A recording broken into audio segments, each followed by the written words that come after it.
Okay, I'm going to go over three access points, and I'm going to go at them from the standpoint of what's best to use around audio equipment. Um, Typically, in high-end audio use, of course, you're not going to run packets through Wi-Fi. It's just the Wi-Fi is used just strictly with an iPad to control rooms, so there's no actual audio packets going through it. However, the access points themselves generate a lot of noise, a lot of RF noise. And so that can get back into the audio gear through the Ethernet wire and through direct radiation. So it can actually be induced into another wire or another device or grounding. There's a bunch of ways that stuff can get in. Well, the RF noise can get into the audio gear.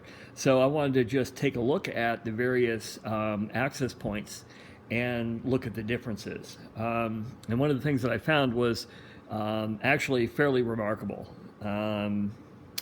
And I guess I'll just go ahead and start with that so what we got here is we've got an Aruba, we've got a Ubiquiti, and we've got an Eero.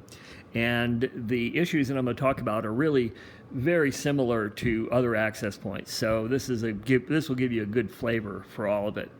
I'm going to start with the Aruba because the Aruba is incredibly well made for this kind of use, and I was surprised. I didn't realize it.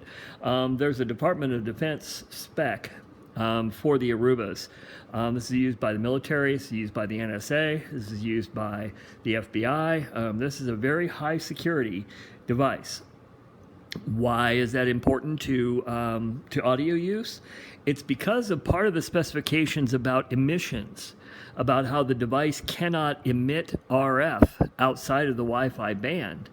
There are whole specs for that. There's also FIPS 140. There's just a whole list of different things that make this device radiate no RF energy outside of the 2.4 and 5 gigahertz band. The main problem that the audio gear faces, like a lot of people are running this where they'll put an access point, they'll sit it right next to like a phono preamp or some type of other gear, and it'll cause a major change in the sound, and sometimes it'll just won't work. That the device that they're sitting close to it will be so overwhelmed with it that it just won't work. And it's not the 2.4 or the 5 gigahertz Wi-Fi that's coming out of it. What's really happening is there's a lot of low frequency RF coming out of these things, a lot of emissions having to do with the switching regulators that are in use on the boards. These are almost not shielded, so you get a lot of that energy that gets out of the unit. If you get this stuff close to audio gear, then you can get in trouble because that stuff gets picked up very easily and transmits at kind of a distance and can travel down a wire. It's more EMI than it is RFI. So there's some real issues with all of that. Sure, it meets compliance for FCC, but for audio use, you can run into issues. So I was going to cover all that. Now, so the Aruba is very unique in that all of that stuff is shielded. So I'll go over sort of what we got going on here. So the most amazing thing that I found was that the entire thing is one solid piece of metal. This is metal, that's metal. Literally the only thing sticking out are the antennas. So this is incredibly well shielded. So there's none of that kind of radiated power supply noise that's coming out of it.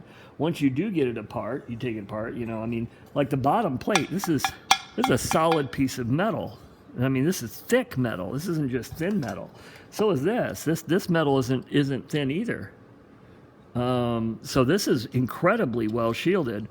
Inside, it's just really, really, really well made. These units, new are $1,000. This is a IAP 225 US is the Aruba number, and this is Wi-Fi 5, which really works better for doing audio kind of use. You don't need Wi-Fi 6, so going to an older one is actually better. So these were $1,000. So this is not fooling around. This thing is built like a tank inside. The power supply work is all really, really, really good. This is just a remarkable piece of equipment. It's really, really well made, but you'd expect it for $1,000 and for something that is literally mil spec. So this I'm going to go over why I think this is the best way to do a Wi-Fi access point in an audio environment. Really, it's this amazing amount of shielding. You know, that alone by itself just makes it amazing. Plus, with this, you can actually drive this with a 12-volt linear. You could just hook 12 volts right up here from a linear, and you can drive this with a linear. The other products, you cannot do that. So this is really a neat product. Now, if we go over to something like, we'll look at the Eero next. This is a popular access point. None of these things are really cheap, but they are cheap from a manufacturing standpoint. You know, if you're looking at something that's full mil spec that originally, you know, list price is more than $1,000, then yeah, you're going to get into a lot of cheapness here. So this is, you know, it's plastic. Everything on here is plastic. There's no shielding for the power supply sections at all. The power supply stuff is all like right in here. And all right in here. This is all the power supply stuff that radiates a bunch of lower frequency RF energy. And so that's getting directly out of the plastic case and getting into gear around it. It's not alone. Pretty much every access point at this price range does this kind of stuff. There's just not a lot here. There's also like very little filtering. It's meant to be, you know, profitable. That's why Amazon's selling these, is of course because it's profitable. Anyway, the other problem too is that it uses USB power, but it uses an evil system that uses a key, so you can't hook this to any other power supply but theirs. So there's no way, even though in theory it's 5 volts, you can't feed this 5 volts and make it work because it is looking for an encrypted key in order to verify that you're hooked to the right kind of power supply. So you can't use this thing with any other kind of power supply except its wall wart switching power supply, which radiates a lot of noise, a lot of energy, and just is not a good thing. So, you know, if you're going to use something like this, you do need to make sure it's away from the audio gear, and then it's probably okay. But that's just, you know, a lot of people can't do that, and you know, I mean, it's just better. I mean, you can get these IAP 225 USs on eBay for $35. So. Yeah, it's you know, a totally different thing. So anyway, so that's sort of the Eero. You get into the Ubiquiti, a little bit better. This is it's got metal. Well, it's got a metallized plastic, but it's quite thick actually. This is pretty good, and so that's shielding from this side. So from the side that's going this way, you're not getting a lot of energy out the back. However, the whole front, which is like, this is the whole power supply section, this is radiating energy out from this area. So again, you've got a device with, you know, no shielding on this side that is radiating out these low frequency RF patterns. So this also has the same kind of problem as an Eero, is that it's just, you know, there's just no real shielding here. There is some, I mean, you got to give it that. And the reason why it's really here is for heat dissipation. But it does act as shielding. Unfortunately, it's kind of the wrong direction, you know, but they have to have the top open because of the antennas. The antennas are radiating a lot of stuff. That's another big difference between the Ubiquitis and the Aruba 2. This is a 3x3, and it's got 2 radios, so there are 6 antennas. So that's really effective. The Aruba also allows you to really customize RF performance. So what you can do is you can dial the Aruba way down in power. So it only is emitting the Wi-Fi needed that you really need for your communicating just in like a single room.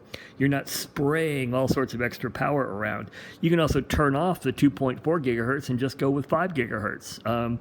There's also a whole lot of other things you can do with the RF in order to tune this for a you know, a high-end audio environment. So this is a neat piece of gear from that standpoint. I mean, this is just a neat piece of gear all the way around. It's just solid metal, just really something else, you know, but it should be. It's mil-spec, literally mil-spec, and it's, you know, made for, you know, all these real gnarly applications where you can't have any kind of radiated energy that comes out of it for any reason, for security and for a whole bunch of reasons. So this is a neat device. These consumer devices like the Ubiquiti and the Eero are not the same thing. These are a different class of device, and that shows. And these affect the use for audio because of the amount of energy that they're radiating out in a band that's critical for audio use. Yes, they pass FCC requirements, but there's energy there, and if you get these too close to audio gear, it could very well affect the audio gear. So, and this is true. This problem is true with more than just these items, like the TP-Link. Basically, any consumer piece that you buy is going to look like this. It's going to be plastic, and it's going to have, it's not going to do proper shielding because that's all really expensive to do.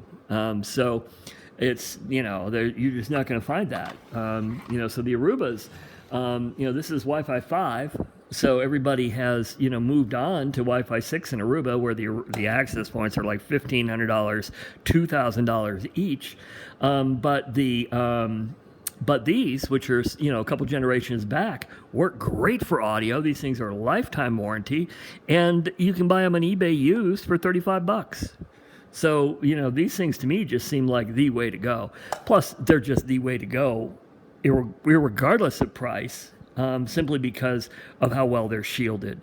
So yeah, that's an Aruba IAP 225 US. You have to be careful that you get the IAP, not the AP. The IAP means it's running the Instant OS, which allows you to configure it. And the -US on the end means it's for the US market. There's an RW, which is the rest of the world, which will work, but it's illegal to use here. So the -US is a really good way is the right way. So IAP 225 US.